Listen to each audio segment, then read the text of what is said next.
demeure en nous et que nous marchions selon ta volonté. Au nom de Jésus, on a ainsi prié. Amen. Je salue tout le monde qui sont connectés.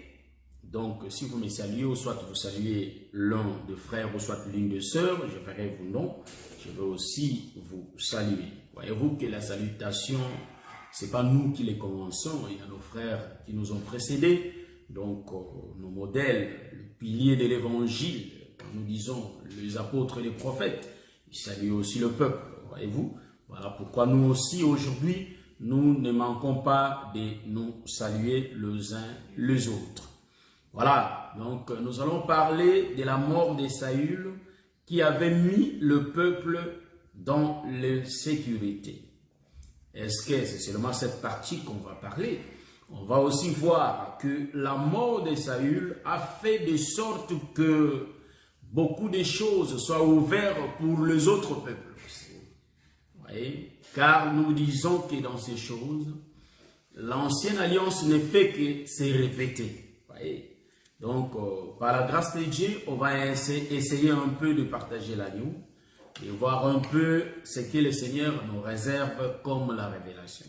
C'est pourquoi nous disons que l'évangile éternel ne se prêche pas comme les gens qui parlent seulement n'importe quoi, voyez-vous. Donc, si je ne dis pas les autres évangiles, parce que je suis en train de voir l'apôtre Paul, le frère Paul qui dit que nous n'avons qu'un seul évangile, voyez-vous. Donc, quand nous parlons de l'évangile, nous parlons de l'évangile de Jésus-Christ. Donc, il n'y a qu'un seul évangile qui est l'évangile de Christ, voyez-vous. L'évangile de la grâce, évangile éternel, évangile de paix, voyez. Donc, il n'y a qu'un seul évangile, il n'y en a pas deux. C'est pourquoi nous nous présentons l'évangile de Jésus. Donc, l'évangile de Jésus, en réalité, c'est la démonstration. Voyez-vous, l'évangile de Jésus-Christ donne la vie. L'évangile de Jésus est capable de changer l'homme, mon frère.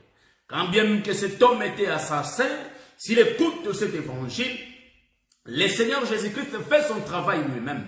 Il transforme la personne de l'assassin à un homme sérieux, à un homme qui craint Dieu, à un prédicateur. Voyez-vous? Donc, nous disons que cet évangile donne vraiment la vie. Vous voyez? Donc, j'aime cet évangile de Christ qui est l'évangile éternel. Donc, c'est l'évangile que nous présentons au peuple. Voilà pourquoi nous disons que l'évangile n'est pas une question de la répétition de la lettre. Car nous connaissons les Écritures dans le livre des Corinthiens. La Bible dit que la lettre tue, mais ce qui donne la vie, c'est l'explication de la lettre. C'est pourquoi Israël n'avait pas l'idée que Moïse, en réalité, allait faire sortir de l'eau sur ces rochers qu'il voyait. Voyez-vous? Donc, le frère Paul nous donne l'explication que ces rochers étaient Christ, voyez-vous? Donc, nous disons que l'évangile de Christ, ça change les choses. Car cet évangile a fait des miracles devant la mer Rouge.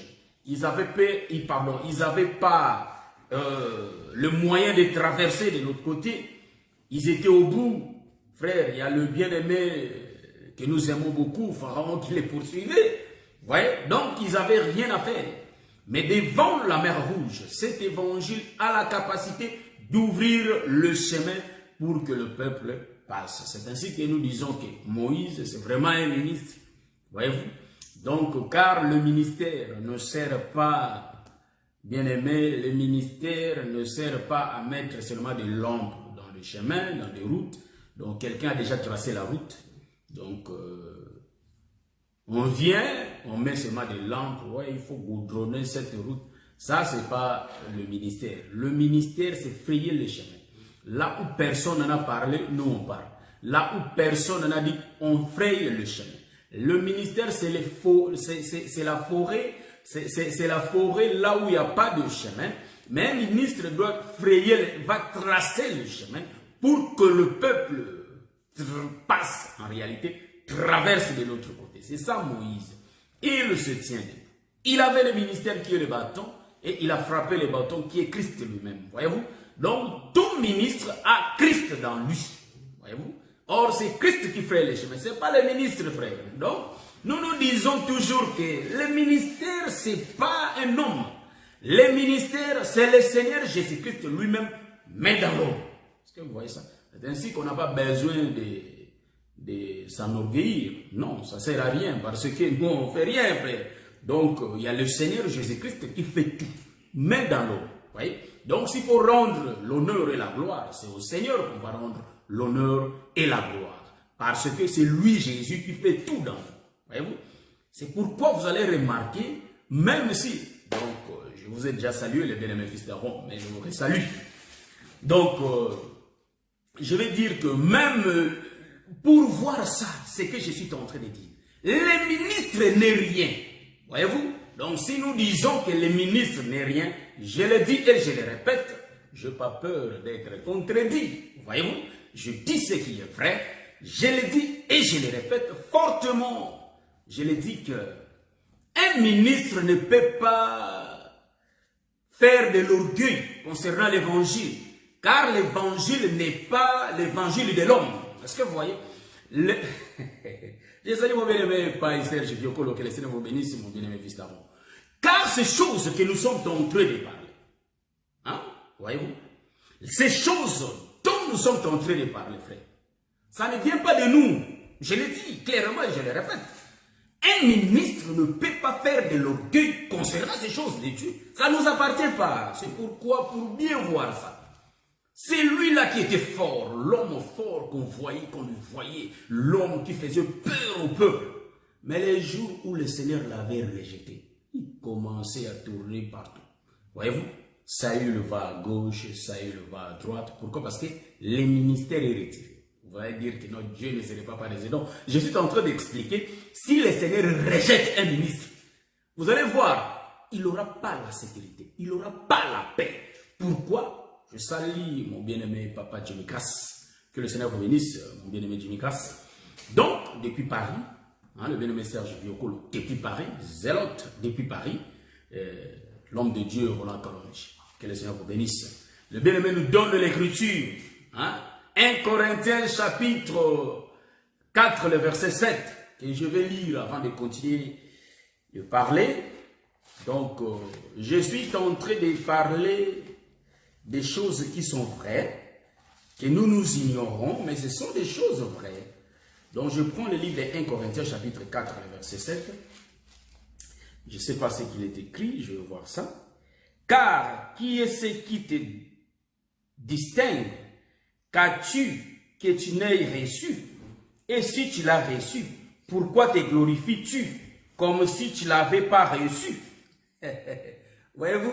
Donc, bien-aimé Roland Kalou, hein, le futur ministre, que le Seigneur te bénisse, mon bien-aimé ministre de Dieu.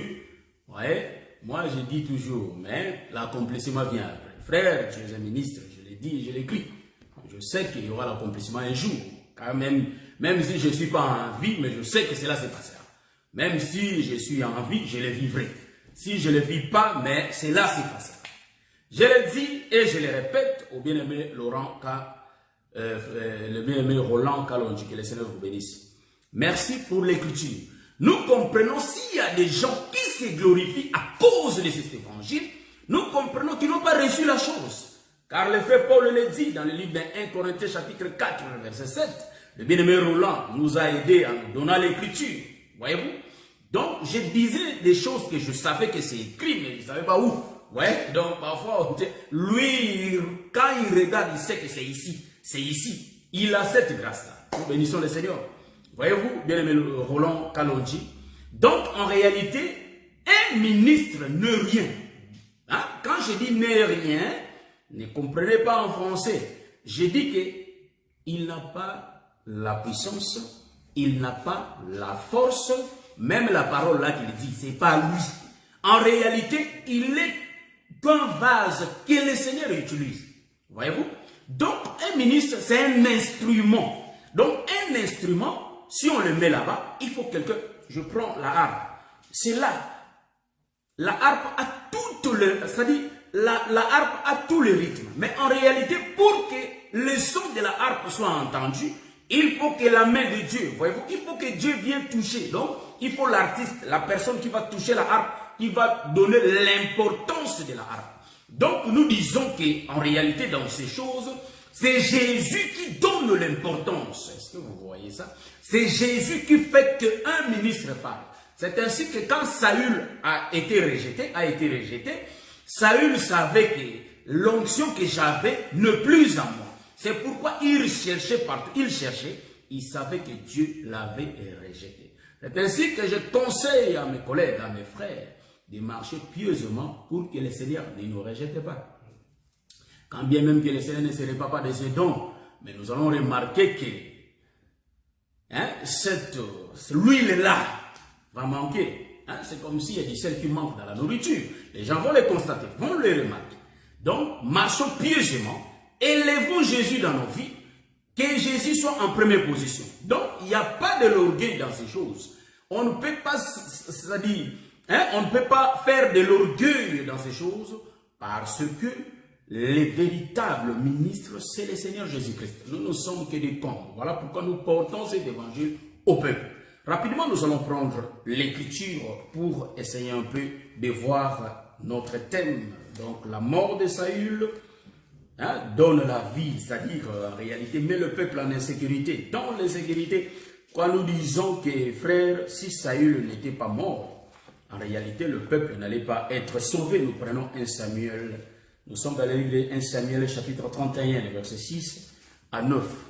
Nous sommes toujours dans notre thème, c'est-à-dire notre écriture de base qui est, je crois, 1 Samuel, chapitre 18, je crois bien. C'est ça l'écriture de base. Donc, voilà, on est là, l'amitié de Jonathan et de David. Nous prenons rapidement 1 Samuel chapitre 31, je lis au nom de Jésus. Ainsi périrent en même temps dans cette journée. Voilà, l'écriture est claire, que eux tous étaient morts dans le même jour. Saül et ses 3 fils, c'est lui qui portait ses armes et tous ses gens. Verset 7. Ceux d'Israël qui étaient dans ces côtés de la vallée et de ces côtés du Jourdain, ayant vu que les hommes d'Israël s'enfuyaient et que Saül et ses fils étaient morts, abandonnèrent leur ville pour prendre aussi la fuite. Et les Philistins allèrent s'y établir. Amen. Voilà, c'est ça notre écriture. Vraiment, nous aimons ça. Je vais lire ça rapidement encore. Ainsi périrent en même temps, dans cette journée, Saül et ses 3 fils, celui qui portait ses armes et tous ses gens. Ceux d'Israël qui étaient de ces côtés de la vallée et de ces côtés du Jourdain, ayant vu que les hommes d'Israël s'enfuyaient et que Saül et ses fils étaient morts, abandonnèrent leur ville pour prendre aussi la fuite. Et les Philistins allèrent s'y établir. Voilà, donc ça, c'est ce que nous disons que c'est une tonnerre, on a dit. Mais en réalité, il faut que cela donne le sens. On va l'expliquer. Je ne sais pas si l'image est claire, ça je ne sais pas. Je crois que c'est bien clair.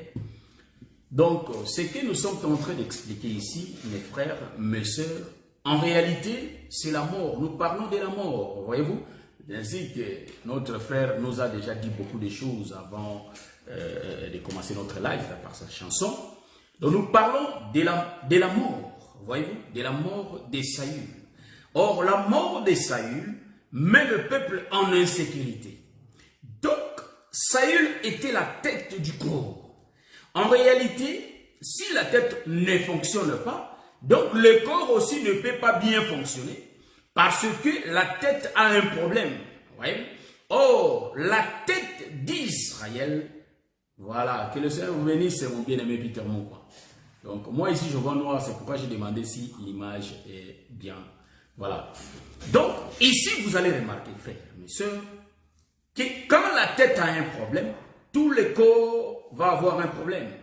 Donc, comme Saül qui est la tête d'Israël, c'est lui qui était l'œil d'Israël, Saül.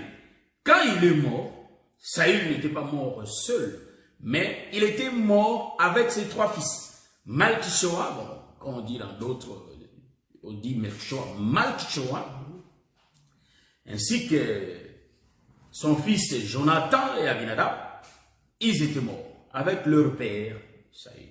J'avais expliqué. J'ai dit que dans l'évangile éternel, s'il n'y a pas la révélation, il n'y a pas le sens de l'évangile, frère. Hein, c'est comme si Jésus qui est là, qui parle en parabole à tout le monde. Jésus parle en parabole. Mais il faut qu'il puisse révéler la parabole qui est en train de parler, ou soit les paraboles. Pourquoi? Parce que quand on a l'explication des paraboles, c'est là où nous avons la vie. Voyez-vous, nous sommes en train de parler de la mort, frère. J'aime ça. Or, la mort de Saül nous explique la mort de Jésus qui est le véritable Saül. Voyez-vous? Donc, s'il n'y a pas la révélation, je le dis et je le répète, il n'y a pas le sens de l'évangile, frère. Là, nous devenons des pharisiens, frère, qui répétaient les Écritures. Paul a dit que ça tue, frère. Il faut que ça donne le sens. Donc, en réalité, Saül qui était mort, tout Israël était dans l'insécurité. Il y avait même le peuple qui avait quitté leur ville à cause de la mort de Saül. Nous disons que la mort de Saül explique la mort du véritable Saül, car Saül est l'ombre de Jésus qui va mourir, frère. Remarquez une chose, la mort de Saül entraîne les désordres dans la ville, soit dans le pays. C'est ça la mort de Saül. Mais remarquez, qu'est-ce que la mort fait? Si quelqu'un, ou soit un prophète, ou soit un roi, est mort en Israël, en réalité, le peuple se réunit. Voilà pourquoi la mort de Saül a entraîné des réunions et cela a entraîné aussi des désordres. Donc les gens se dispersaient de partout. Parce qu'il y avait la tête qui était tombée. C'est ainsi que quand la tête tombe, c'est tout le corps qui tombe. Voyez-vous? Car Saül, c'est lui la tête. Or, Jésus est l'image, donc Jésus est l'image du Père qui est invisible. Donc, s'il faut regarder le Père, il faut regarder Jésus. Parce que Jésus est le Fils de Dieu. Et vous allez remarquer, pour bien voir Dieu, il faut regarder Adam. Car Adam, c'est le Fils de Dieu. Voyez-vous? Les Saintes Écritures le disent. Ouais. Donc, nous comprenons ici que le Père était Saül. Or, Saül n'était pas seul, le Père. Mais Saül, en réalité, était mort avec ses 3 enfants. L'Écriture le souligne bien, noir sur blanc, que tous étaient morts le même jour. Vérifions les Écritures. Est-ce que tous les prophètes étaient morts le même jour? Nous disons Amen. Nous avons la révélation. La révélation sert à tout expliquer. Donc, quand on a la révélation, Dieu nous donne tout. Car on n'aura pas des zigzags, car la révélation va donner l'explication. Voyez-vous? Or, la révélation est toujours puisée dans les Écritures. On ne peut pas avoir une révélation hors des Écritures. Là, c'est amener le fait étranger dans la maison de Dieu. Voyez-vous? Donc, ça va entraîner la mort. Or, remarquez, j'aime ces choses. Et tous, la Bible dit, étaient morts le même jour. Touchons un peu les prophètes. Vous allez remarquer que Moïse était mort le même jour avec tous les prophètes de l'Ancienne Alliance. Le même jour avec Jean-Baptiste. Nous avons cet évangile, frère. Jean-Baptiste et Moïse étaient morts le même jour. Hein? Ça, quand je dis ça, nous avons 2 langages, frère. Nous avons le langage terrestre et le langage céleste. Or, dans le langage céleste, nous voyons que Moïse et tous les prophètes étaient morts le même jour. C'est ainsi que quand nous regardons la mort de Saül, Saül ne pouvait pas partir seul. Or, quand Saül mourra, en réalité, il va mourir avec tous les prophètes. Donc, quand je parle de prophètes, nous voyons les 3 rouleaux, qui est Jonathan, qui est Abinadab et qui est Malkichoa. Donc, les 3 rouleaux, ce sont les 3 prophètes. Est-ce que vous voyez ça?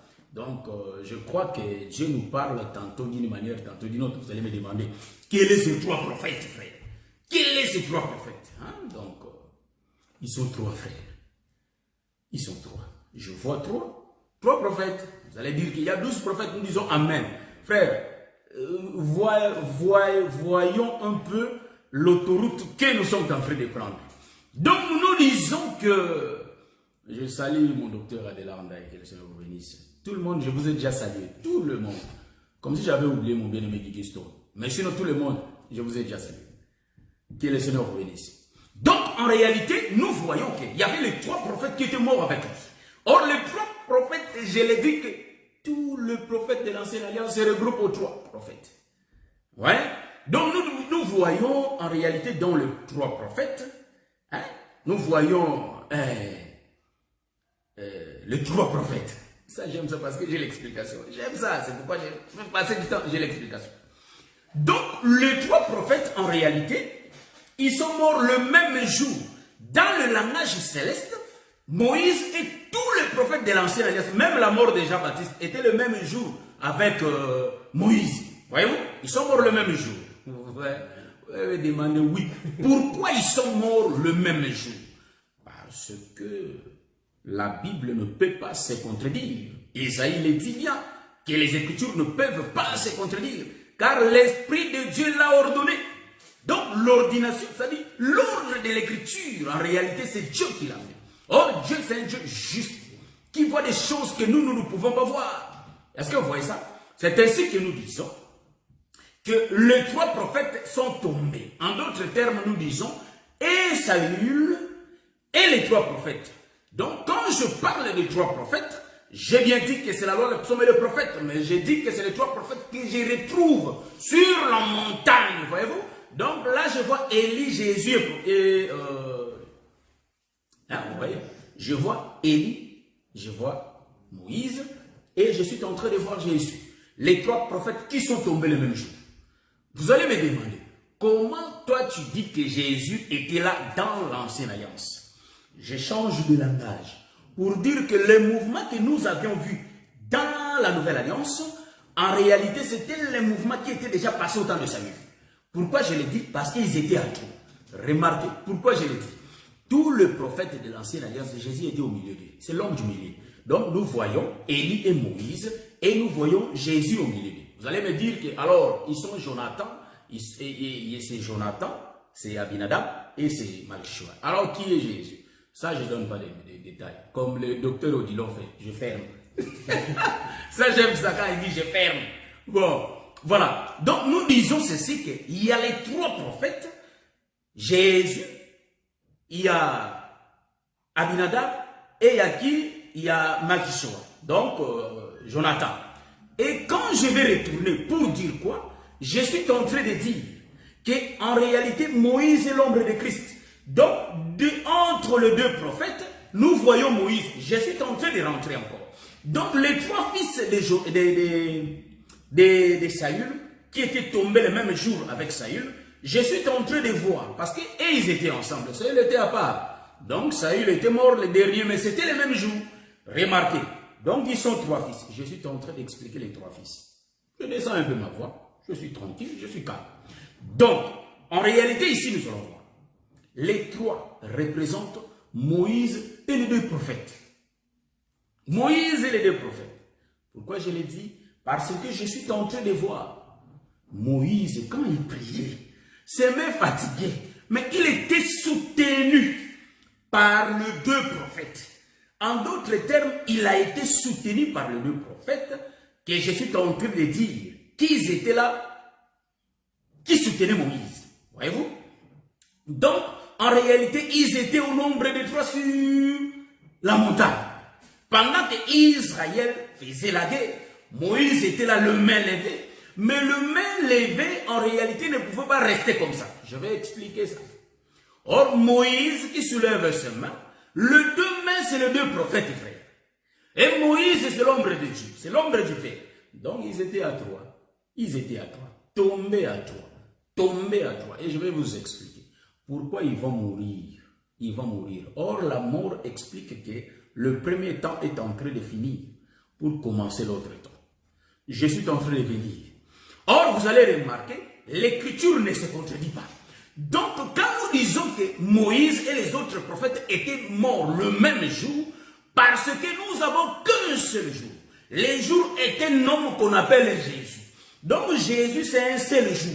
Or, dans Jésus, c'est Alpha et Oméga. Donc, tous les temps là que vous voyez dans le langage de la terre, c'est pourquoi Jésus dit, je vous parle dans le langage terrestre, vous ne me comprenez pas. Et si je vous parlais dans le langage céleste, dans le langage céleste, nous comprenons que Jésus, c'est Alpha et Oméga. C'est le commencement et la fin. Comprenez que tout est dedans dans le Seigneur. Voyez-vous? Donc nous comprenons que Jésus, qui est le commencement, nous disons que c'est lui, c'est lui la révélation du livre de Genèse. Vous voyez? Jésus, c'est la révélation de Genèse.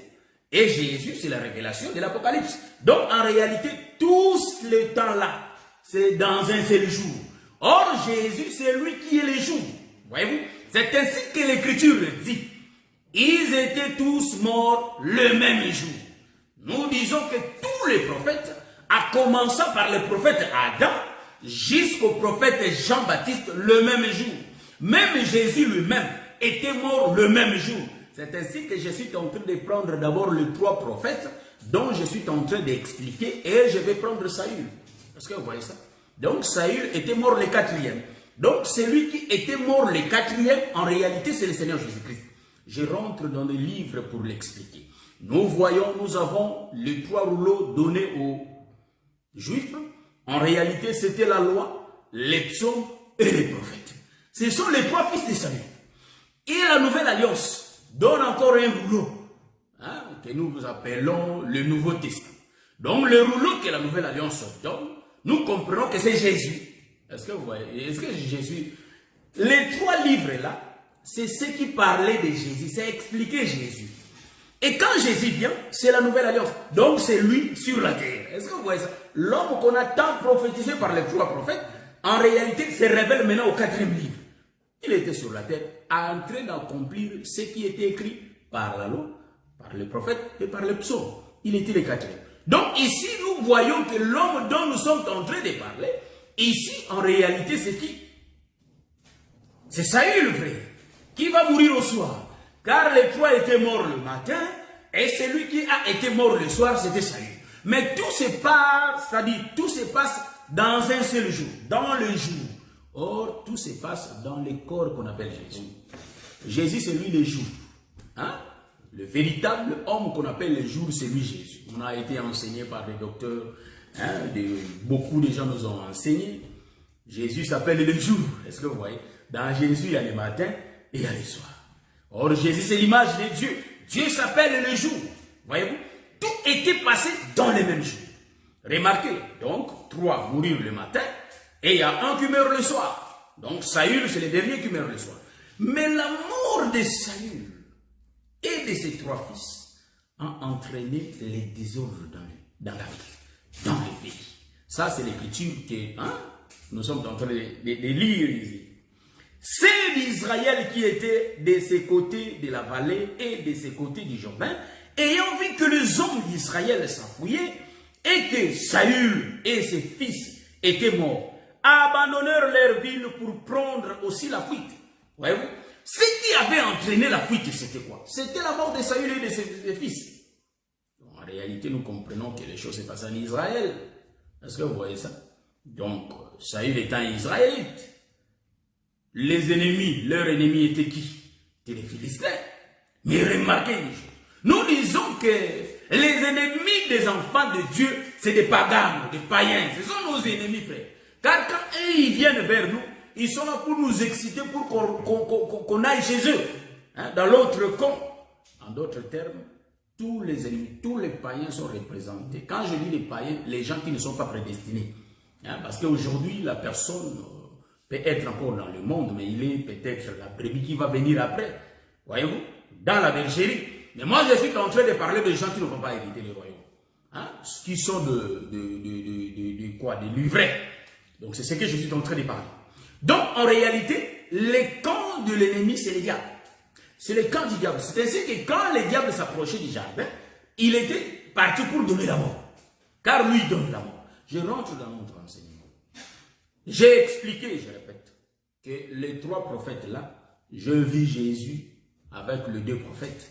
Et dans l'Ancienne Alliance, nous voyons Moïse, qui est l'image de Jésus, avec les 2 prophètes. Voyez-vous? Quand je parle de 2 prophètes, je vois Moïse.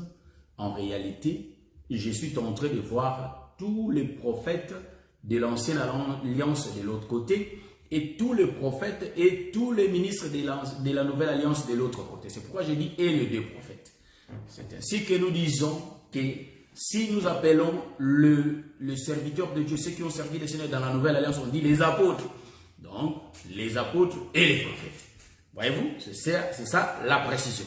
Donc, quand je regarde, je vois Moïse qui meurt avec les apôtres le même jour.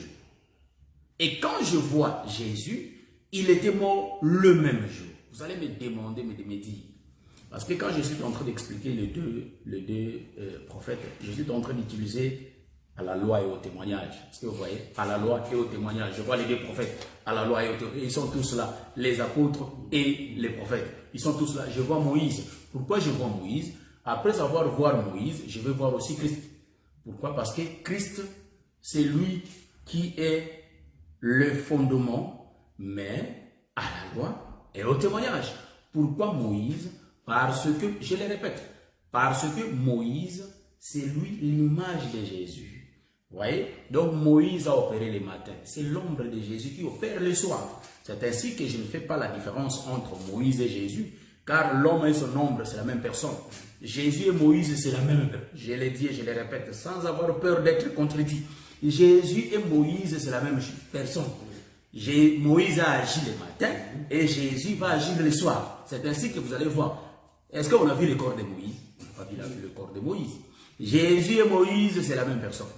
Sauf que Moïse, c'est l'ombre et Jésus, c'est la réalité. Jésus meurt sur la montagne. Moïse va mourir sur la montagne. Moïse a fait le même mouvement que le Seigneur Jésus-Christ. L'œuvre que Moïse a accomplie, c'est l'œuvre que le Seigneur Jésus-Christ a accomplie. Sauf que Moïse était physique et Jésus l'a accompli spirituellement. Voyez-vous? La guerre de Jésus sur la croix, c'était la guerre de Moïse devant Pharaon. Il a opéré des miracles, voyez-vous. Jésus aussi l'a fait. C'est ainsi que je suis en train de voir comme ça. Quand je dis deux prophètes, cela ne vous complique pas. Je vois le prophète et je vois les apôtres, dont la pierre angulaire au milieu. Donc, je vois les trois qui étaient morts. Je suis en train de voir. Et vous allez me demander la question de savoir. Mais si nous voyons, frère, les apôtres étaient morts même après le Seigneur Jésus-Christ. Parce que les apôtres, en réalité, je suis au devant de moi, il y a le bien-aimé fils qui est en face de moi. Tu vois, quand je parle, parfois je regarde comme ça. Donc, on est avec le bien-aimé fils, mais sauf que lui, il est en face de moi. Donc, mes bien-aimés, pourquoi je l'ai dit? Je me suis posé cette question pour avoir un peu des éclaircissements concernant ce que nous sommes en train de dire. Vous voyez? Donc, vous allez remarquer que les apôtres étaient morts. Vous allez dire que c'était après le Seigneur. Mais quand vous dites que Moïse qui est là, qui était mort le matin, est-ce que vous voyez, vous remarquez ce que je dis? Moïse qui meurt le matin, mais comment je vois, tu mets aussi que les apôtres, mais en réalité, par rapport à la réalité, les disciples étaient morts après Jésus. Est-ce qu'il y a un disciple qui était mort avant Jésus? Vous voyez, c'est ça la question. Mais voyez, l'écriture, pour voir ça dans la Nouvelle Alliance, l'écriture existe déjà dans l'Ancienne Alliance. C'est pourquoi quand nous parlons, nous avons ce langage de voir depuis l'Ancienne Alliance, on voit les choses et les choses vont se répéter dans la Nouvelle Alliance. Est-ce que vous voyez ce que je suis en train de dire? Donc, en réalité, vous allez remarquer, il y a d'autres prophètes qui étaient morts au type des apôtres. Est-ce que vous voyez ce que je suis en train de voir? Il y a les autres prophètes qui étaient morts au type des apôtres. Vous voyez? Si vous regardez la mort des apôtres, vous allez les trouver dans les autres prophètes. Est-ce que vous voyez ce que je suis en train de dire? C'est vraiment sérieux, mes bien-aimés. C'est pourquoi nous expliquons des choses un peu difficiles, mais que le Seigneur nous donne la méthodologie de les rendre faciles. Voyez-vous? Car on peut avoir un langage, mais un langage difficile à expliquer. Vous voyez? Donc nous prions que le Seigneur nous donne cette facilité. On n'est pas encore entré dans notre thème. La base, on n'a pas encore dit la base. Je continue. Si je l'ai dit, parce que je le vis depuis l'Ancienne Alliance.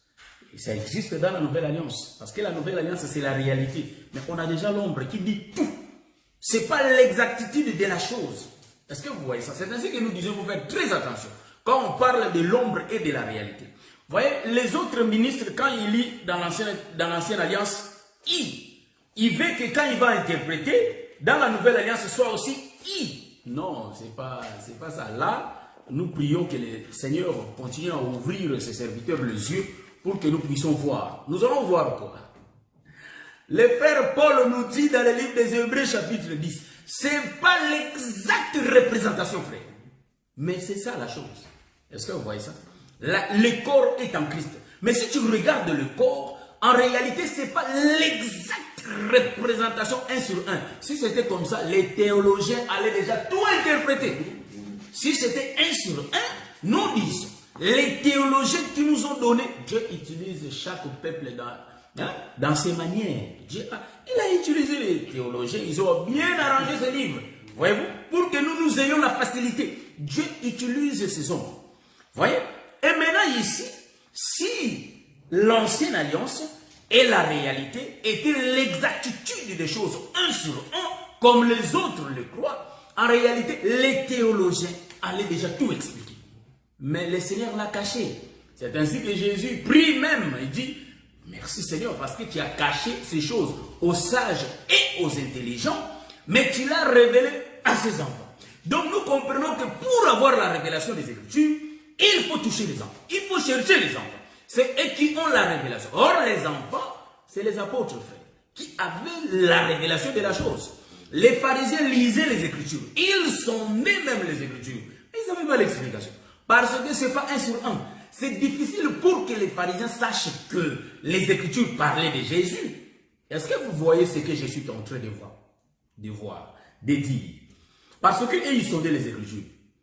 Ils sondaient les Écritures, la lettre.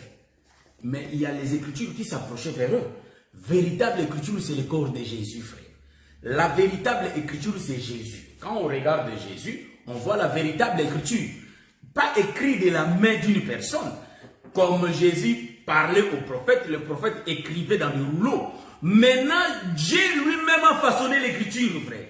Il a formé un corps. Comme Christ entrant dans les temps, le dit, il a formé un corps. Et quand Jésus s'approche des pharisiens, nous comprenons, et des scribes des sadducéens, en réalité, pour leur dire ce qui est écrit dans le livre de Matthieu 5, 39, nous voyons Jésus qui s'approche, c'est l'Écriture qui s'approchait.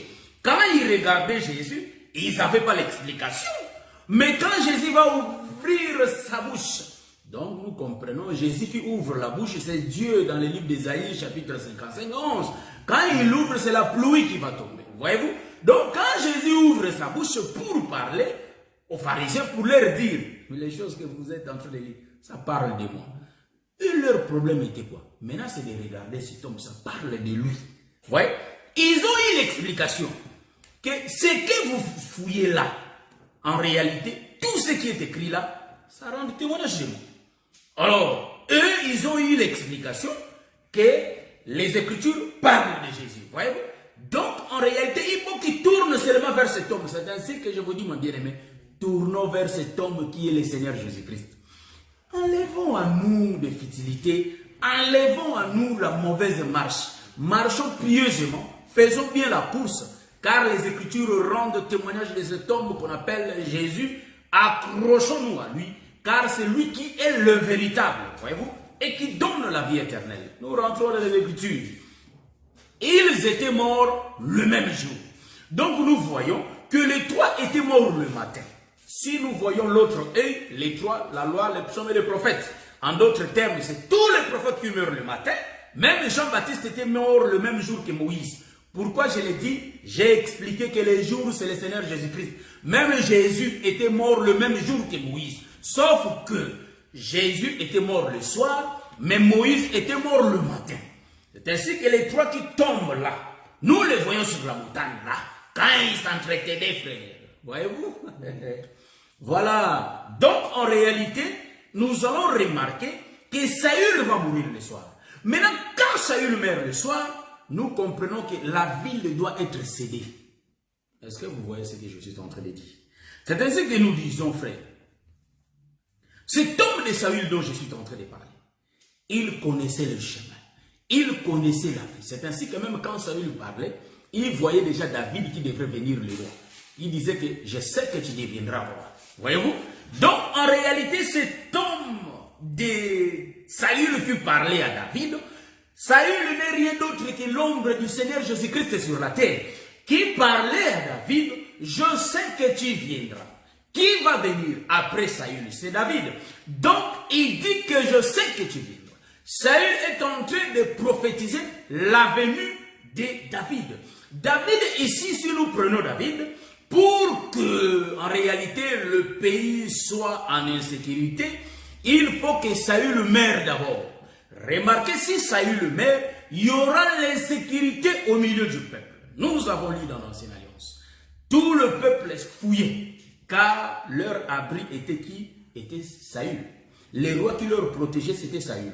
Les rois qui leur gardaient, c'était Saül. Mais Saül était mort. La mort de Saül entraîne que le peuple quitte le pays. Est-ce que vous voyez ce que je suis en train de voir? Donc le peuple va fuir. Il va quitter le pays. Or, quand le peuple quitte le pays, c'est là où nous remarquons qu'il y a l'accès maintenant au pays. Les Philistins vont se déplacer. Tout se passe dans les Écritures, frère. Sauf que c'est les cas qui, frère. Il faut avoir les yeux pour voir. Le Seigneur nous a fait la grâce qu'on puisse le comprendre aujourd'hui. La Bible dit que la mort de Saül a fait de sorte que tout le peuple quitte la ville puisse fuir. Donc, aller se réfugier quelque part. Donc, nous comprenons que Saül qui meurt, il est l'ombre de notre Seigneur Jésus-Christ qui va mourir sur la croix. La mort de Jésus va donner l'insécurité. Je vais l'expliquer. C'est ainsi que j'ai dit, je vois comme si j'ai beaucoup à dire. Mais petit à petit, on y arrivera. Donc, en réalité, nous allons remarquer, Saül qui meurt, quand Saül meurt, le peuple va dégager. Le peuple qui dégage, il laisse leur maison. Or, leur maison doit être habitée par les Philistins. Donc, en réalité, le Philistin quitte le pays pour venir séjourner, s'asseoir dans des maisons des Israélites, frère. Là où le peuple de Saül vivait. Nous voyons l'Écriture qui nous donne l'accès d'expliquer ces choses. Nous comprenons que le Père Paul dit, les Philistins n'avaient pas le droit de citer en Israël, frère. Les Philistins, durant tout le vivant de Moïse, dans tous les vivants de Saül, en réalité, ils ne pouvaient pas prendre les maisons des Israélites. Vous voyez les Tauroutes et l'Écriture dont nous sommes en train d'expliquer, mon bien-aimé Roland Kalonji, il a déjà vu ces choses. Vous voyez? Donc, pour que les Philistins viennent prendre des maisons des Israélites, viennent y habiter, ils vont quitter, la Philistine, le pays de Roscoe. Ils quittent leur pays pour monter vers Israël. Nous qui n'avons pas le droit de citer, on a eu le droit de citer quand le Seigneur Jésus-Christ est mort. Donc, la mort de Saül explique la mort de Jésus. C'est ainsi que le frère Paul en donne l'explication. Les droits de citer, les Philistins n'avaient pas le droit d'habiter en Israël. Mais grâce à la mort de Saül, les Philistins ont eu l'accès de quitter leur pays pour venir habiter dans des maisons des Israélites. Et qui n'avaient pas le droit. Mais à cause de la mort de Saül. Donc nous disons, nous là, l'image des Philistins, nous là, l'image des païens que nous étions, on n'avait pas cette possibilité de vivre en Israël. On n'avait pas le droit de citer en Israël. Mais si on a le droit de citer, parce que le Seigneur Jésus-Christ était mort. C'est ce qui a fait que les Israélites quittent Israël. Est-ce que vous voyez? Donc là-bas dans l'Ancienne Alliance, voyez-vous, vous avez vu physiquement le mouvement. Ils ont fui. Où? Ils se sont réfugiés quelque part. Disons, quand ils se réfugient quelque part, nous voyons que c'est l'ombre des gens qui n'ont pas reçu le Seigneur. Voyez-vous? Donc, ils n'ont pas reçu le Seigneur. Ils vont laisser leur place. Nous allons entrer. Pourquoi je l'ai dit? Nous voyons toujours les Écritures. La personne a organisé sa fête. Il a invité ses invités, frères. Mais ils ne sont pas venus. En d'autres termes, les invités qui ne sont pas venus dans la fête du roi, en réalité, nous voyons que ne pas venir, c'est laisser les places vides. laisser les places vides, c'est fuir, c'est réfugier quelque part, comme ces gens-là. Ils ne sont pas venus, frère, parce que la mort, c'est la fête. C'est ainsi que nous fêtons pendant la mort de notre Seigneur. Moi, je fête que si Jésus n'était pas mort, je n'allais pas avoir le droit de citer. Heureusement que Judas Iscariote a existé, parce que l'argent là, on nous a acheté un champ, les champs de sang. Voyez-vous, ça me donne la joie parce qu'Israël a été tombé. C'est-à-dire, la tombée d'Israël nous explique la fuite de ces gens-là qui fouillaient, qui s'est déplacé pour que nous ayons le droit de citer. Or, vous allez remarquer, avant que je puisse parler de Saül, je suis en train de voir Samuel. Vous savez que je vous ai dit que les jours s'appellent Jésus. Les jours s'appellent Dieu lui-même. C'est ainsi que vous allez remarquer que Dieu lui-même, c'est l'ombre de Samuel, frère. Saül vient de Samuel. David aussi vient de Samuel. Est-ce que vous voyez ce que je suis en train de voir? Hein? Donc, nous sommes en train d'expliquer les Écritures, mon bien-aimé Gisèle Newton. Nous expliquons les Écritures. Est-ce que vous voyez ça, mon bien-aimé Gisèle? Nous sommes en train d'expliquer les Écritures. Chaque mouvement, il y a l'explication de ces choses. C'est ainsi que ces choses ont échappé les théologiens parce que et ils cherchent ce qui est écrit, ils voient ça. Paul nous donne l'explication que en réalité ce qui est écrit, ça peut te tuer aussi, ça peut me tuer si je n'ai pas l'explication de la chose. Vous voyez? Donc ici nous sommes en train de voir, bien aimé, je suis en train de voir que cet homme de Saül vient de David, vient de Samuel. Cet homme de David vient aussi de Samuel.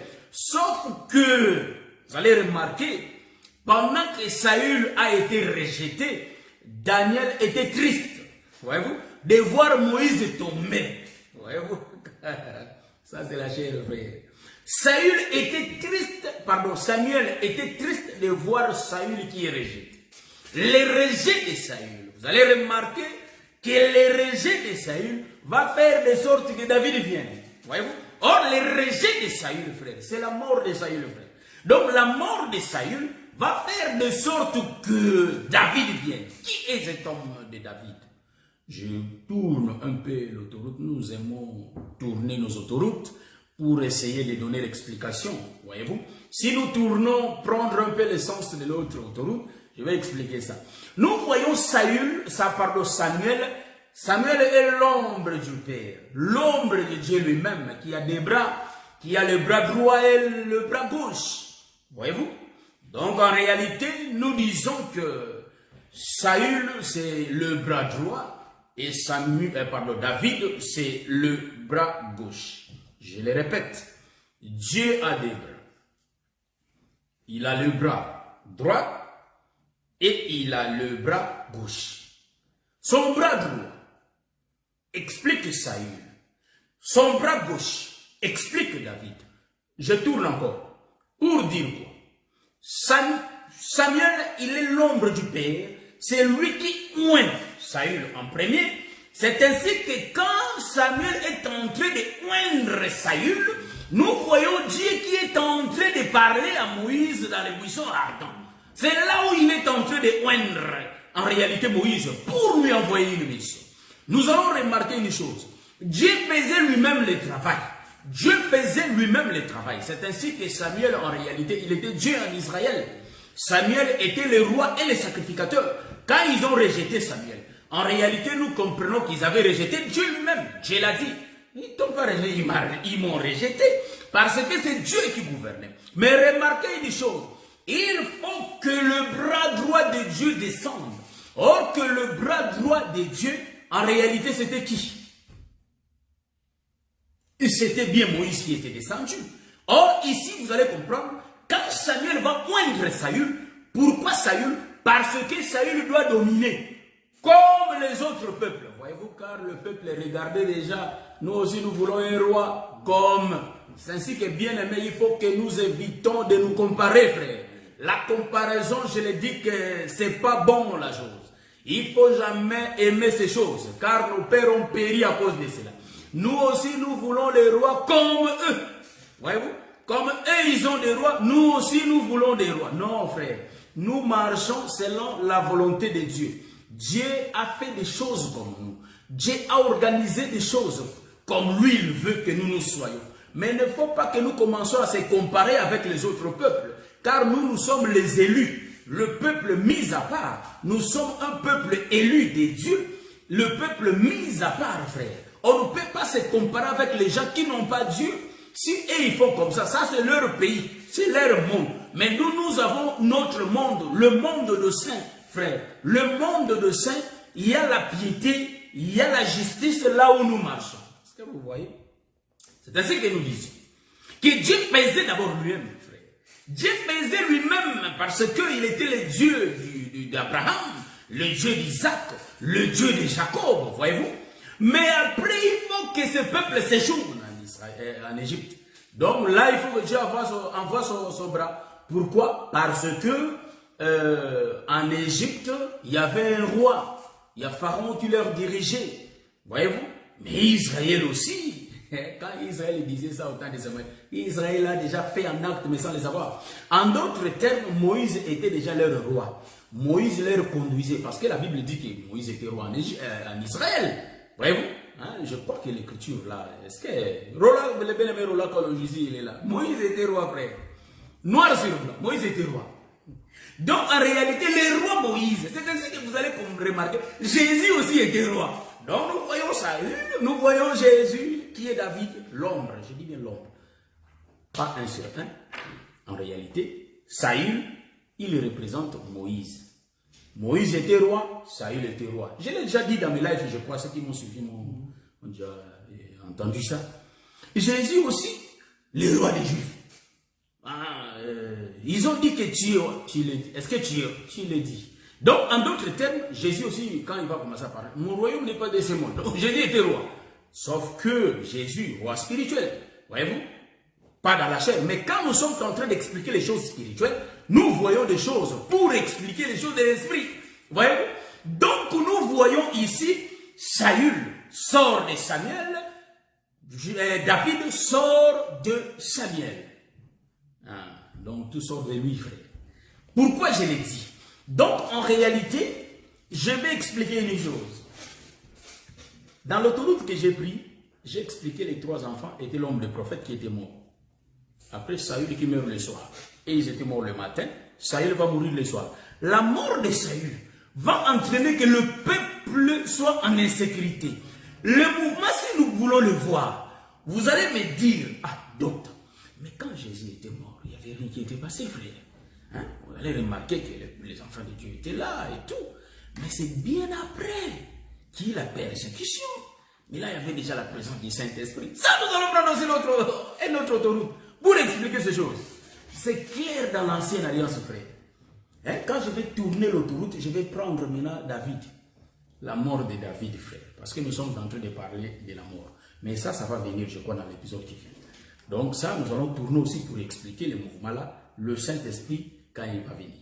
Remarquez, ici dans l'autoroute d'aujourd'hui, je suis en train de prendre. Saül qui savait que David allait venir, il disait ça, il savait que David allait être roi, frère. Hein? Donc vous allez me demander, mais je l'ai dit aussi, que les rois aujourd'hui, c'est le Saint-Esprit, frère, qui est le roi. Hein? Que le Saint-Esprit nous conduise. Jésus a envoyé le Saint-Esprit. Nous avons les dons du Saint-Esprit. Donc nous avons Jésus, sauf que pas dans la chair, Jésus en esprit. Est-ce que vous voyez ça? Donc en réalité, pour bien entrer dans la chose, je suis en train d'expliquer que Saül savait et il le disait. Voilà pourquoi nous disons que Saül, il est l'ombre de notre Seigneur Jésus-Christ qui parlait du Saint-Esprit qui devrait venir. Or le Saint-Esprit, nous disons que c'est l'ombre de David. Mais pour que David vienne, voyez-vous, car David était un vaillant guerrier. Voyez-vous, pour que David vienne, il faut que Saül meure. Voyez-vous, il faut que Saül meure. La mort de Saül, c'est ce qui va permettre que David vienne. Est-ce que vous voyez ça? David, c'est l'ombre du Saint-Esprit. David va faire de sorte que le guerre d'Israël soit souple. Les guerres d'Israël éternel va faire de sorte qu'au travers de David, Israël soit vainqueur. Voyez-vous? Car Dieu était avec David. Dieu marchait avec David. Mais David va venir après Saül. dans l'autoroute que nous sommes en train de prendre. Les 3 enfants qui meurent avant, l'homme des prophètes, le temps du matin fini. David meurt le soir. Il y a quoi? Nous remarquons qu'il y a l'insécurité. Le peuple fuit. Nous avons expliqué. Quand le peuple se déplace, nous comprenons que c'est l'écriture qui est en train de s'accomplir. Car tout le mouvement dans les écritures a l'explication de la nouvelle alliance. Donc nous comprenons que cela est en train d'être expliqué, que nous qui n'avons pas le droit de citer à cause de la mort de Saül, le peuple Israël va quitter ses maisons. Et nous allons monter. Donc les Philistins ont fait le mouvement de quitter la Philistine pour monter vers Israël, pour habiter dans leur maison. Donc en d'autres termes, tout ce que les enfants d'Israël utilisaient et aussi les utilisaient. Voyez-vous? Donc tout ce qu'ils avaient comme droit, nous aussi nous avons eu la même chose. Parce qu'on a remplacé les maisons. J'ai bien expliqué ces choses. C'est ainsi que Jésus est en train d'expliquer. Vous allez remarquer, pour que la lumière soit, nous disons qu'à la loi et au témoignage. Mais remarquez que Samuel qui était là, c'est lui l'ombre du peuple. Les gens voyaient Samuel. Mais dans Samuel, il y avait des royaumes. Les royaumes du matin et les royaumes du soir. Il parlait Saül qui sort de Samuel et David qui va sortir de Samuel. C'est ainsi que Samuel va faire le mouvement d'appeler Saül le matin et de venir appeler David le soir. Est-ce que vous remarquez ça? Dans tout cela, il y a l'huile qui joue. Et je ne suis pas ici pour expliquer la fiole. Je ne suis pas là pour essayer d'expliquer la corne. Est-ce que vous voyez ça? Donc, nous disons qu'ici, en réalité, dans l'autoroute que nous sommes en train de prendre, nous voyons que de l'huile. Donc, Moïse avait de l'huile et David aussi avait de l'huile. Sauf que l'huile de Moïse était l'huile du matin. Or, l'huile du matin a agi le matin. En d'autres termes, l'huile a prêché en parabole. C'est ainsi que Jésus, de son vivant, il parlait en parabole. Parce que il a bien dit, je ne suis pas venu abolir la loi, mais je suis venu la compléter. Est-ce que vous voyez ça? Jésus n'abolit pas Moïse, mais il complète Moïse. Donc Jésus, quand il va venir, il va s'identifier à Moïse. Il va dire que je suis d'abord Moïse. Je vous parle en parabole étant Moïse. Mais quand je vais expliquer la parabole, je deviens Jésus pour expliquer la parabole. Car c'est lui qui a l'explication des choses. C'est le Fils. Est-ce que vous voyez ça? C'est le Fils. Mais quand le Fils vient, frère, c'est le Père, mais il porte la nature du Fils. Voyez-vous? Donc, en réalité, nous aimons ces choses. C'est ainsi que Moïse, frère, ah j'aime ça. C'est ainsi que Moïse, qui avait l'explication des choses, il dit, mais c'est moi Moïse, mais en réalité, ces peuples, pour qu'ils aient l'explication, il faut que j'utilise les deux rois. Hein? Donc, pour qu'il y ait l'explication, il faut qu'il y ait les songes, et puis il faut qu'il y ait l'explication des songes. En d'autres termes, nous voyons les deux rois. Donc, nous allons voir Saül et nous allons voir David dans la pierre que Moïse avait frappée. Moïse, quand il vient, il prend son bâton. Parce que tout se passe avec le bâton, frère. Un homme de Dieu doit avoir les bâtons. Si un homme de Dieu n'a pas les bâtons, en réalité, il ne va pas arriver à conduire le peuple. Les bâtons, c'est le ministère. Je suis en train d'expliquer les bâtons par rapport à la révélation, c'est le ministère, frère. Les ministères, si nous lisons Ephésiens chapitre 4, c'est le Seigneur Jésus-Christ lui-même. Car il a élevé comme. Tous les ministères sortent de Jésus. Mais les ministères ne sont que comme. Voyez-vous? Donc le bâton. En réalité, le bâton, c'est la royauté. Hein? Donc, même Jacob l'a dit à Judas que le bâton de la royauté ne quittera pas entre ses pieds. Est-ce que vous voyez ça? Donc, nous disons que en réalité, le bâton est là pour diriger le peuple. Donc, Moïse, devant la mer Rouge, il a utilisé le ministère, frère. Le ministère n'est rien d'autre que le Seigneur Jésus-Christ lui-même. Est-ce que vous voyez ça? Donc, Moïse vient. Il arrive, il vient. Ces enfants font du bruit. Ces enfants dérangent. Ces enfants, ils parlent de n'importe quoi. Pourquoi? Parce qu'ils ont besoin de l'eau. C'est ainsi que nous disons, frère, un peuple qui n'a pas besoin de l'eau, ce n'est pas un peuple de Dieu. Nous étant le peuple de Dieu, nous avons toujours besoin de l'eau. L'eau, c'est la parole. On ne peut pas vivre sans manger. Si le Seigneur nous a donné la nourriture physique, il faut que nous sentions aussi que nous avons besoin d'écouter la parole. Un homme qui n'écoute pas la parole, bien aimé, ce n'est pas un enfant de Dieu. Car si nous ne mangeons pas, nous allons en réalité, je ne dis pas abîmer notre santé, donc en réalité, nous allons nous décroître. Voyez-vous? Nous allons changer de forme. Hein? Nous allons attraper, dit quoi? Kwashiorkor, parce que nous ne mangeons pas. Hein? Nous allons devenir des magas, comme les Allemands le disent. Voyez-vous? Mais en réalité, pour que nous ayons la vie, il faut de l'eau. Même Israël avait soif de boire de l'eau. Même la femme samaritaine avait soif de boire de l'eau. C'est ainsi que l'homme cherche de l'eau, frère. Aujourd'hui, l'évangile arrive dans nos maisons, mais nous ne voulons pas l'accepter, frère. C'est comme si l'invitation qui nous arrive, mais on ne veut pas répondre à l'invitation. Bien, mais si nous ne répondons pas à l'invitation, si nous ne mangeons pas le corps qui est la parole, le corps de Jésus qui est la parole, bien aimé, nous allons mourir. On ne va pas rester longtemps, on va mourir. Car ce qui fait que nous vivions, c'est la parole. C'est ainsi que Dieu dit dans le livre de 1 Corinthiens, je crois chapitre 1, le verset 21, ça peut être un peu. Dans le livre de 1 Corinthiens chapitre 1, le verset 21, Dieu sauve son peuple dans ce temps de la fin par la folie de la prédication. C'est la folie de la prédication, voyez-vous? Donc, c'est comme ça que Dieu sauve le peuple. Moïse qui vient, il dit que non, j'ai combien? J'ai 2 rois. Donc Dieu n'a que 2 rois, frère. Il dit, il faut que je frappe le matin. Quand il frappe, il tue Saül, le frère. Quand il va frapper le soir, il tue David, le frère. Ah, ça, j'ai changé déjà l'autoroute. Il tue David et Saül, le frère. Ah, donc, après, il y a de l'eau qui sort. Parce que les 2 rois sont morts.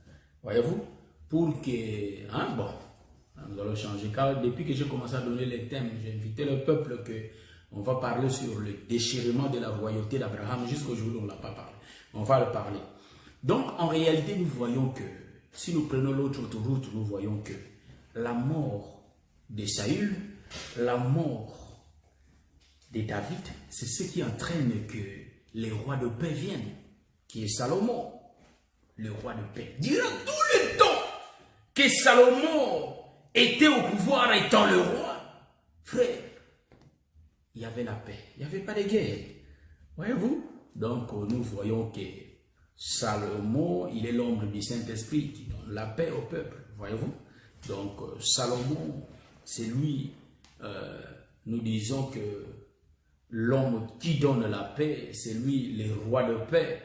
Voilà. Donc, Salomon, c'est l'homme qui calme la guerre. Donc, remarquez. Donc, ici, quand je rentre, pour que l'eau sorte, il faut que les 2 rois soient frappés. En d'autres termes, l'eau qui sort, c'est ça la parole qui sort. La parole qui sort, Israël va boire. En d'autres termes, Israël sait que pour que nous ayons la vie, il faut la parole. Il savait ça. Mais la parole, il savait ça. Mais il faut qu'il y ait l'explication de la parole. Il faut boire la parole, il faut boire de l'eau. C'est ainsi que vous connaissez qu'il y a le corps de Jésus. Mais pour que nous ayons la vie, il faut que ce corps soit consommé. Il faut que ça soit mis dans nos bouches et que ça aille dans le ventre. C'est alors que nous aurons la vie. Est-ce que vous voyez ce que je suis en train de voir? Hein, bien aimé? Vous voyez ce que je suis en train de voir? J'aime ça, frère. C'est ainsi que vous allez remarquer. Si nous rentrons dans les jardins, là, nous allons remarquer qu'il y a 2 arbres, frère. Il y a l'arbre de connaissance du bien et du mal. Nous comprenons que pour connaître le bien et du mal, il faut vivre l'époque de Saül. L'époque de Saül, c'est l'époque de Moïse. Or, l'arbre là représentait Moïse. C'est ainsi que, frère, l'arbre de la connaissance du bien et du mal fait déplacer le peuple, frère. Est-ce que vous voyez ça? C'est ainsi qu'Israël s'est déplacé. Parce qu'ils avaient Saül comme enseignant. En d'autres termes, nous disons qu'ils avaient Moïse comme enseignant. Est-ce que vous voyez ça? Ça, j'ai déjà pris. Ah, il fallait que je signale quand j'étais en train de prendre une autre autoroute pour essayer d'expliquer.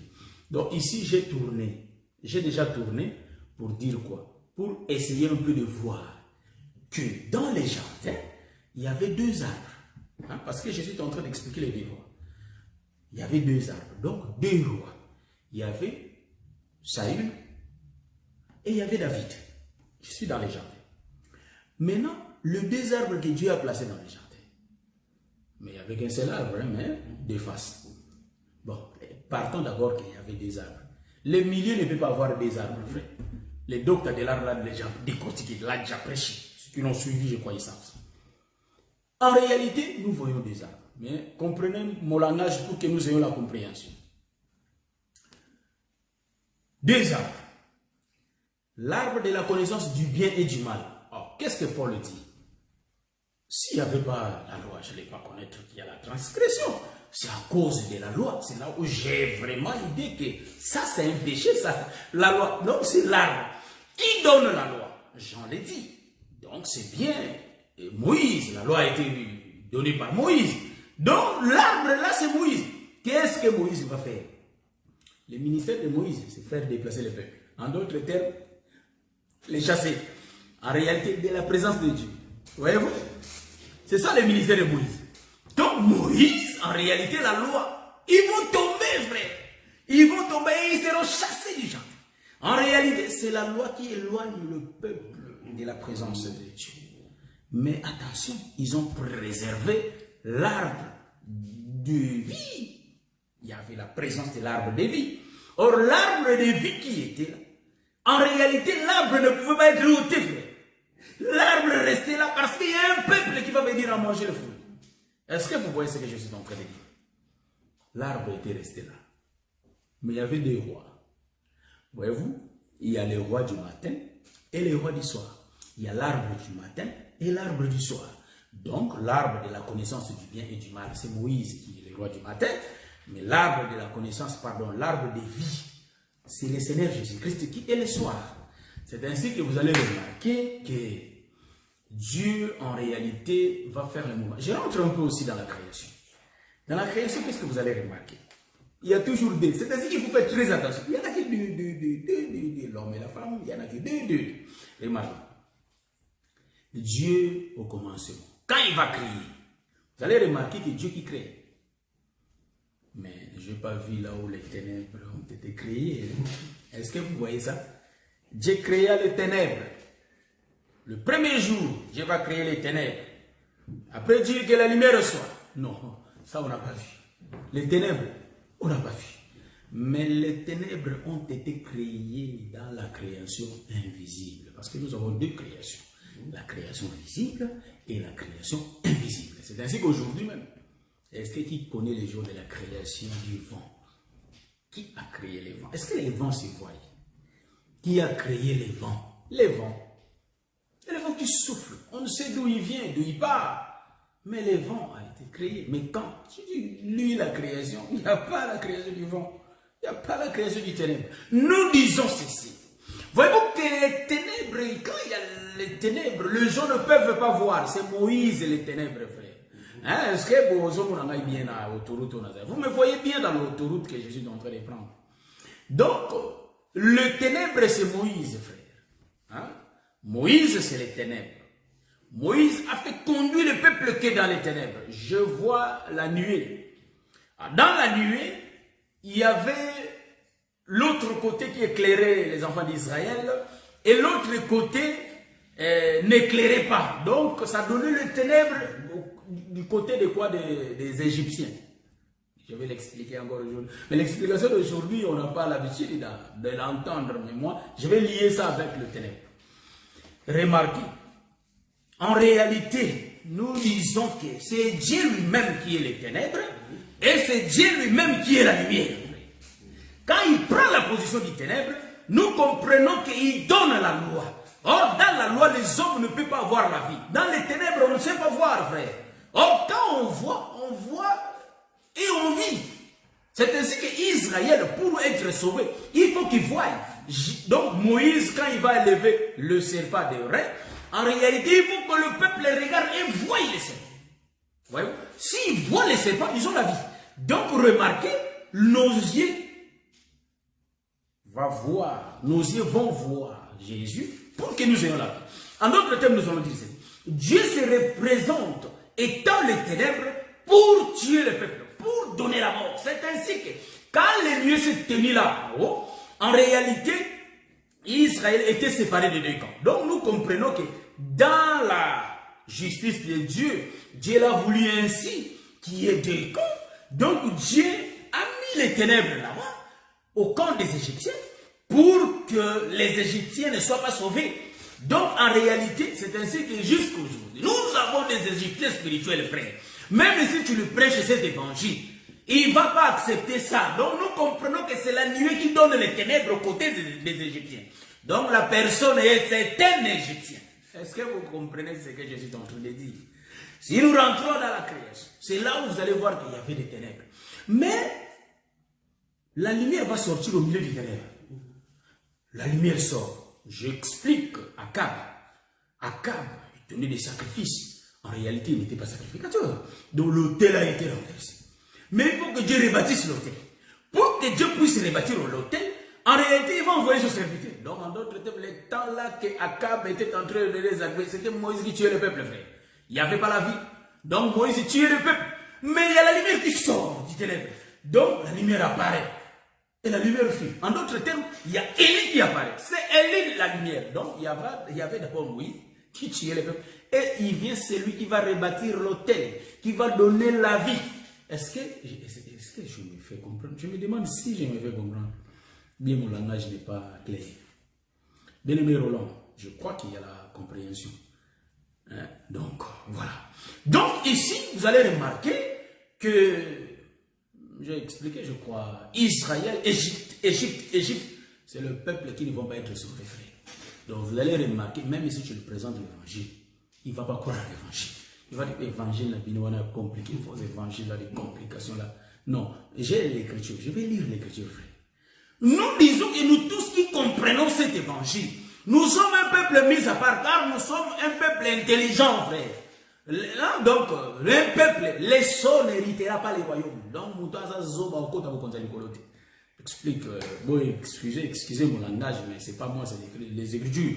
Donc, en réalité, un homme qui n'est pas intelligent, en d'autres termes, idiot, en d'autres termes,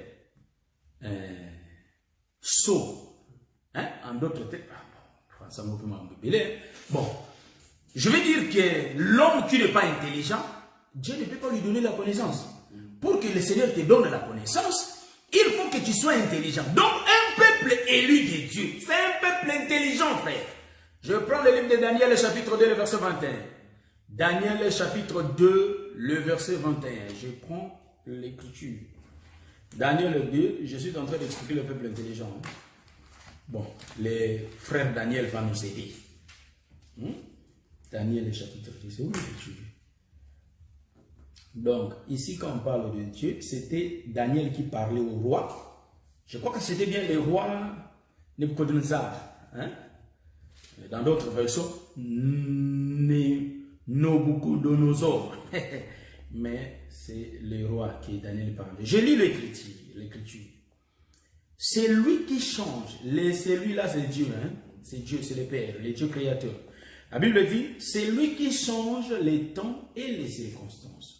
Donc, c'est notre Dieu qui change les temps et les circonstances, qui renverse et qui établit les rois. Voyez-vous, il a renversé Saül et il a établi David. C'est Dieu qui fait toutes ces choses. Selon son bon vouloir. Voyez-vous, qui donne la sagesse aux sages. Donc, si tu n'es pas sage, tu n'auras pas la sagesse. Donc, un sage, l'Éternel lui donne la sagesse. Voyez. Et la science à ceux... Hein? Bon, voilà, ça, j'aime ça. Bon, je vais prendre la version d'Arbi. Hein? Je vais prendre la version d'Arbi. Rapidement, je vais prendre la version d'Arbi pour essayer un peu de lire ce que je suis en train de dire. Parce que la version d'Arbi, il y a nos frères là qui nous dérangent un peu. Je vais éteindre ça. Parce que ça dérange un peu. Je prends la version d'Arbi. Daniel, hein? On est dans le livre de Daniel, chapitre 2, les versets 21. Vous avez déjà lu ça, hein? Le bien-aimé Rola Kalonji, le bien-aimé Gisela Minueta, et ils font ça vite, vite. Donc, Daniel, qu'est-ce que j'écris là? Donc, Daniel 2, verset 21, Darby. Daniel 2, verset. Supportez-moi s'il vous plaît. Donc, français. Donc, je vais chercher la version d'Arby. Je ne sais pas, voilà, j'aurai. Je vais utiliser la version Martin. Mais j'ai aussi, voilà, même Martin d'Arby, ils ont écrit la même chose. Mais le bien-aimé Ségon a utilisé la science. Bon, nous lisons au nom de Jésus. Et c'est lui qui change les temps et les saisons, qui ôte les rois et qui établit les rois, qui donne la sagesse aux sages et la connaissance à ceux qui ont de l'intelligence. Donc, c'est la même chose, je lis Darby, version Darby, et c'est lui qui change les temps et les saisons, qui dépose les rois et établit les rois, qui donne la sagesse aux sages et la connaissance à ceux qui ont, la connaissance à ceux qui connaissent l'intelligence. Voilà, c'est ce que Darby a dit. Bon, moi, j'ai aimé la version Martin. Donc, et la connaissance à ceux qui ont de l'intelligence. C'est pourquoi j'ai lu. Les élus ont de la connaissance. Donc, nous sommes un peuple intelligent. C'est ainsi que nous avalons pas n'importe quoi. Donc, ce que nous avalons, en réalité, cela passe dans le tamis, qui est l'intelligence que le Seigneur nous a donnée depuis l'éternité. Le Seigneur a mis en nous l'intelligence. Or, l'intelligence que le Seigneur a mis en nous, c'est l'Esprit de Dieu en nous. C'est ainsi que la Bible dit que le Saint-Esprit atteste à notre esprit. Donc, l'Esprit là que Dieu a mis en nous, il a mis en nous l'Esprit de l'intelligence. Donc, ce Dieu-là a mis cet esprit pour attester à notre esprit. Le Saint-Esprit atteste à notre esprit que nous sommes enfants de Dieu. Alors, si nous sommes enfants de Dieu, nous mangeons ce que Dieu nous donne, qui est la nourriture vraie, la nourriture des aigles. Voyez-vous? Car notre Dieu, c'est un aigle. Nous sommes des aiglons. Voyez-vous? Donc, nous avons de l'intelligence. C'est ainsi que Dieu nous donne la connaissance. Un peuple qui n'est pas intelligent, c'est un peuple qui vit dans le péché. Nous avons cette intelligence de voir déjà de loin qu'il y a la mort, il y aura les jugements. Nous voyons ça déjà par l'intelligence que Dieu nous a donnée. Voyez-vous, c'est ainsi que nous sommes accrochés à ce Dieu. Nous marchons, nous respectons les Écritures parce que nous obéissons à ce Dieu. C'est ainsi que, bien aimés, soyons fidèles à ce Dieu. Quand bien même qu'il y a des persécutions de ce monde, tout ça, ça sert à nous distraire. Soyons vraiment prudents et intelligents. Voyez-vous, même si un homme vit 200 ans ici sous le soleil, je vous dis, mes bien-aimés, à la fin, il va voir comme si tout était passé vite. Voyez-vous, à la fin. Donc, vanité de vanité, en réalité, dans ce monde. Mais nous accrochons-nous à ce qui est impérissable. Accrochons-nous à ce qui existera de l'éternité en éternité. À ce qui existe et à ce qui existera. Car Jésus, c'est nous les jours. C'est ainsi que tout ce que je suis en train de vous expliquer, que j'explique Saül, que j'explique David, tout se passe en un seul jour. C'est ainsi que l'Écriture ne ment pas. Ils étaient morts tous le même jour. Même Jésus et Moïse, ils sont tous morts, ils ont tous mouru le même jour. Ils sont morts le même jour. Donc, nous voyons que, sauf qu'il y a le temps de mourir, il y a les gens qui meurent le matin, il y a les gens qui meurent le soir. Donc, nous tous, nous mourons que le même jour. Tous les jours, c'est le Jésus qui est le jour. Or, dans les jours, quoi? Il y a les matins, il y a les soirs. Les jours se répètent. Les jours se répètent. Donc, en réalité, c'est la répétition des jours. Il n'y a qu'un seul jour. Or, dans les jours, s'il y a quelqu'un mort, vous avez vu déjà quelqu'un mourir hors de temps?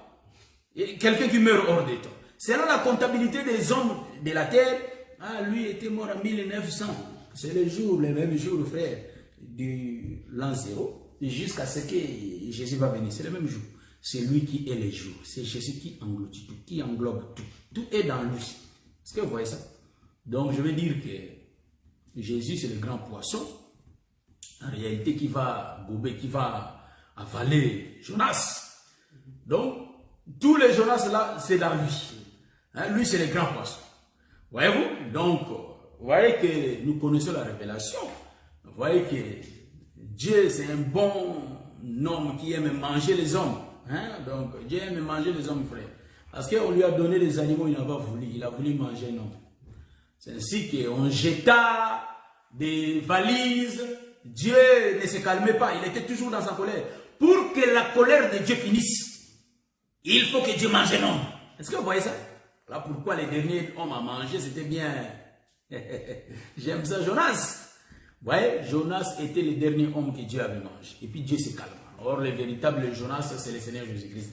Donc, si nous mangeons Jésus, en réalité, on fait calmer la colère de Dieu sur nous. Parce que Dieu ne se calme que s'il mange Jésus. Or, nous, quand nous pratiquons la parole, quand nous marchons selon la loi de l'Éternel, c'est alors que Dieu voit Jésus en nous. Donc Dieu apaise sa colère sur nous. Vous voyez? Mais si les hommes ne marchent pas selon la volonté de Dieu, et si les hommes ne pratiquent pas la parole, la colère de Dieu est sur eux. Voilà. Donc nous comprenons qu'ils ont jeté des valises, ils ont jeté tout ce qu'ils avaient, des voyageurs, hein, ils ont jeté. Mais ils ont compris, comme il s'est révélé lui-même que non, pour que vous ayez la vie, il faut me prendre et me jeter. Nous comprenons, c'est Jésus qui a annoncé sa mort au peuple. Quand Jonas dit cela, c'est Jonas qui est en train d'annoncer sa mort. Il parlait de sa mort, qui devrait mourir. Or, pour que Jonas meure, en réalité, il faut que le peuple le jette dans l'eau. Pourquoi l'eau? Parce que l'eau, c'est Dieu. Est-ce que vous voyez ça? L'eau, c'est Dieu. Vous allez dire que non, verset de l'Apocalypse, ça c'est une autre route, ça nous ne prenons pas ça. L'eau c'est Dieu. Hein? Donc l'eau c'est la maison de Dieu. Bon, je crois que pour aujourd'hui, on va se limiter ici. Je crois que j'ai fait 1 heure, hein, si je ne me trompe pas. Donc par la grâce de Dieu, on va se limiter ici. Et on va revenir la semaine prochaine. Même moi-même, j'attends ce message parce que je ne sais que comment le royaume d'Abraham. Est-ce qu'Abraham était roi? Donc, est-ce qu'Abraham était roi? Vraiment. Noir sur blanc. Le roi Abraham, on a vu ça? Le roi Abraham. Évangile éternel. En tout cas, nous aimons cet évangile. C'est l'évangile. C'est ainsi que nous nous accrochons dans des révélations posées dans les Écritures, frère. Nous nous accrochons. J'ai fait 1h30. Merci, mon bien-aimé Peter Mouba. Merci parce que vous assistez jusqu'à la fin. Vraiment, on est ensemble par la grâce de Dieu. Nous accrochons à cet évangile parce que c'est l'évangile, pardon. C'est la révélation. J'allais dire, la révélation vient toujours là. La révélation de ces choses, frère, a fait que nous aimons vraiment cet évangile. Nous nous accrochons à ça. Vous savez, il y a toujours la mort qui vient avant, la loi, la répétition de l'écriture. On colle tout sur nous. Mais la Bible parle de Jésus, ça on ne savait pas. Mais par la grâce de Dieu, Dieu nous a donné ça au temps convenable. C'est ainsi que nous disons, même nous disons à ceux qui nous ont présenté cet évangile, de dire que continuez dans le même rythme. N'abandonnons pas, ne changeons pas, restons toujours fidèles. Car cet évangile nous attire. Un enfant de l'éternité, quand il entend ça, il dit, ça c'est quel évangile? Automatiquement il dit, mais marcher, un temps tu vas dire, mais vraiment c'est ça ou bien c'est pas ça ou bien c'est comment? Mais après toi, ça déclenche et le Seigneur ouvre les yeux. Voilà, c'est ça. Donc, que le Seigneur vous bénisse, que le Seigneur me bénisse. En d'autres termes, que le Seigneur nous bénisse. On est ensemble, on va chercher la chanson. On va se voir le samedi prochain. Mais nous sommes à la fin. Je salue ma soeur Wanimbila, que le Seigneur vous bénisse pour le partage du message. Vraiment que le Seigneur vous bénisse, mon bien-aimé Peter Moukwa, mon bien-aimé Gisela Binueta, mon bien-aimé Jean-Marie Okitolela, mon bien-aimé Guigui Stone. Je salue mon bien-aimé Foued François depuis Haïti. Je salue mon bien-aimé Paille Serge Viocolo depuis Paris. Voyez-vous, nous disons que le Seigneur fera la grâce à cet été. Nous allons venir, car on va ouvrir tout en Belgique. Nous allons descendre à Paris, on va se voir, même en privé. Le Seigneur nous fera cette grâce de se voir. Je salue mon bien-aimé Jimmy Grace. Hein? Donc, je ne sais pas, il faut être Jimmy pour avoir la grâce. Je ne sais pas parce que c'est Jimmy Grace. Je salue mon bien-aimé Guigui Stone. Hein? Guigui Stone, c'est mon nom. Moi, c'est Guy Roger. Donc, lui, c'est Guigui Stone. Que les gens vous bénissent. Je salue ma soeur bien-aimée, Fada Lozaïon. Ça fait longtemps. Je suis vraiment dans la joie. On a fini déjà la prédication. Je salue le peuple de Dieu. Ce n'est pas un péché. Le frère Paul aussi l'a fait par écrit. Je salue mon bien-aimé Guigui Stone depuis Paris. Que le Seigneur vous bénisse. Je salue mon bien-aimé Fiston Kazi. Je salue mon bien-aimé Rocky Marciano, mon bien-aimé Peter Moukwa. Je salue mon bien-aimé Ghislain Binueta depuis Metz. Je salue mon bien-aimé, je répète, Jean-Marie Okitolela depuis Finlande, si je ne me trompe pas. Je crois depuis Finlande. Je salue ma sœur Liliana Santos. Deus vous abençoe. Bon, mais je crois bien. Donc, j'ai des traces angolais. Deus abençoe. Voilà. Donc, je salue ma sœur Dorian Lutounou. Que le Seigneur vous bénisse. Ma sœur Makizé Benyota depuis London. Je salue ma sœur José Ilengo. Que le Seigneur vous bénisse. Faites-moi signe, je vais vous saluer. Hein? Voilà, depuis Norvège. Ah, j'ai la correction maintenant. Parce que papa Jean-Marie, moi je croyais que vous habitez la Finlande. Hein? Donc c'est Norvège. Ah, vraiment. Que le Seigneur vous bénisse. On a passé une bonne soirée ensemble dans les Écritures. Des points difficiles, on va les partager. Le point difficile, on le partagera. Je salue mon bien-aimé Papi Moukwaka, bien même que je ne le vois pas connecté. Je salue toutes mes sœurs qui ne sont pas connectées, de sœur Abigail Safi, de sœur, je vois la sœur depuis l'Afrique du Sud, la sœur Alice, que le Seigneur vous bénisse. Je salue toutes les sœurs, les bien-aimés depuis London. Je salue les bien-aimés depuis London. Je commence à oublier un peu les noms, mais je sais que par la grâce de Dieu, on va se voir. Je cherche la chanson rapidement. Pendant la chanson, on va se saluer aussi. Écouter un peu la musique. Nous aimons vraiment nos musiques. Vous savez que la différence est que vous mettez ça, on vous dit que oh non, ce que vous mettez là, vous allez payer les droits d'auteur. Nous mettons ce qu'on ne va pas payer, les droits d'auteur, frère. Donc, je comprends que si on ne va pas payer les droits d'auteur, donc cela nous aide un peu d'écouter cette musique. Ma sœur Wanimbila, que le Seigneur vous bénisse. Tous les peuples saints, que le Seigneur vous bénisse. Maboko no bete la kanani. Bien aimé, Maboko na yo obete la kanani. Ça nous est